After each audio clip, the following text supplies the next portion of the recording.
Good afternoon, all of you. Today we are going to discuss about the working principle of a sliding mesh gearbox. Right? So in this diagram, you see there are three shafts. The first shaft is clutch shaft. The second one is the counter shaft. That means this whole part. And the third one is the main shaft or the output shaft. Okay. Now see, the rotating power is coming from the crankshaft through this clutch shaft. Okay, and this shaft and this power is being delivered through the counter shaft to the main shaft, and this main shaft is rotating the wheels of the vehicle. Okay, now see, there is a clutch gear. This part is the clutch gear. Okay, then there is this gear on the lay shaft that is connected to the clutch gear, and this clutch gear is rotating the lay shaft with the help with this gear. Okay, since the clutch shaft is meshed with the lay shaft gear. Okay, now see, this gear and this gear is movable in horizontal direction. Okay, in the both direction, because these gear are splined on this main shaft. That means they are internally grooves with this main shaft. Okay, and notice one thing, this gear, this gear, this gear, this and this, these are not these are all non-movable gears. Okay, and this part is called the idler gear, and this idler gear is used to move the vehicle in reverse direction or to set the reverse gear. Okay, now see, I want to move the vehicle in forward direction. So what happens, I need to put the first gear. Okay, so you already know that F and D are movable gears. That means they can slide over the main shaft in this and this direction. Okay, now while I am shifting the first gear, what happens, D replaces its position and meshes with the C gear. Okay, so C gear meshed with the gear D. Okay, with the gear D.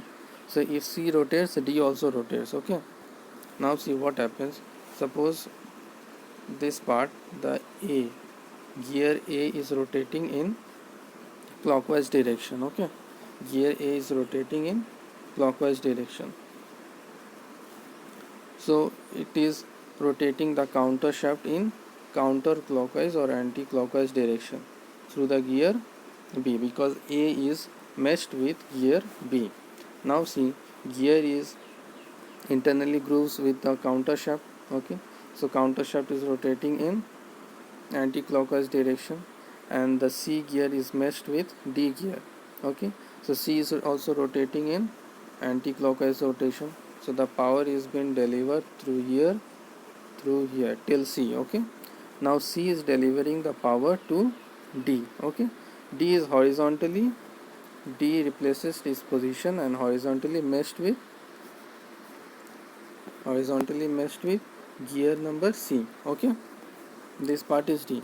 So what happens, this is clockwise, this is counterclockwise, and this part is C gear is rotating the gear D in clockwise direction. So my final drive is going to the wheels and it is moving the vehicle in forward direction. So this is the first gear. Okay, so now notice, now the question comes, why we chose the gear C and D? Because initially we need more amount of torque, so we chose this C and D gear. Okay, say, look, notice one thing, the D gear is much bigger than the gear C. So what we get here, if the C gear rotates 4 times,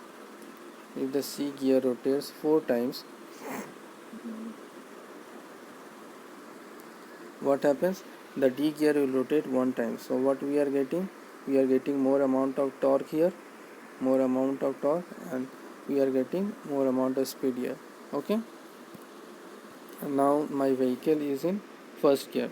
Okay, So now I want to speed the vehicle, and we don't need too much of torque right now. Okay, so what I need to do, I will shift the gear in second position. So what happens, D will disengage from C, and I will engage F with E. So second gear condition is the gear F will mesh with or comes in contact with gear number C. So what happens, the power delivery in second gear is from this, and this will rotate the wheel of the vehicle. Okay, so the power delivery is A, B, E, F to the road wheels. Okay, now see, I want to move the vehicle faster. So what I need to do, I need to increase the gear. I want to set the top gear also. So you see what happens, we disengage the gear F from E, and directly we make the engagement of A and this main shaft. Okay, of A and main shaft.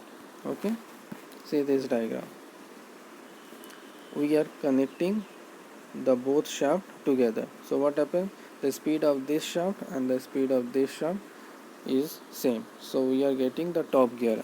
So in top gear we get less amount of torque, and we can achieve maximum amount of speed. Okay, so this is the 3-speed gearbox, sliding mesh gearbox.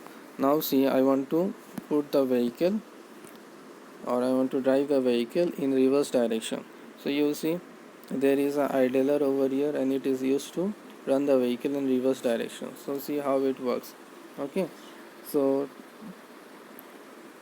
to run the vehicle in reverse direction, in the we set the reverse gear.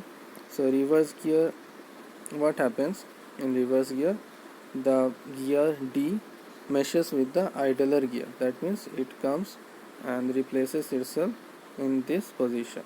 Okay, and meshes or comes in contact with the idler gear. So what happens, suppose this one is rotating again in clockwise direction, so the counter shaft, this whole part will rotate in anti-clockwise direction. Okay, since this one is meshed or is in contact with the idler gear, so what happens, this part will also rotate in the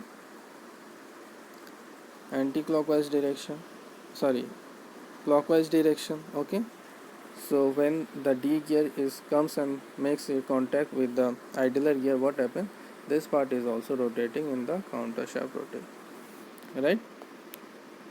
So what happens, the vehicle is moving in backward direction. Okay,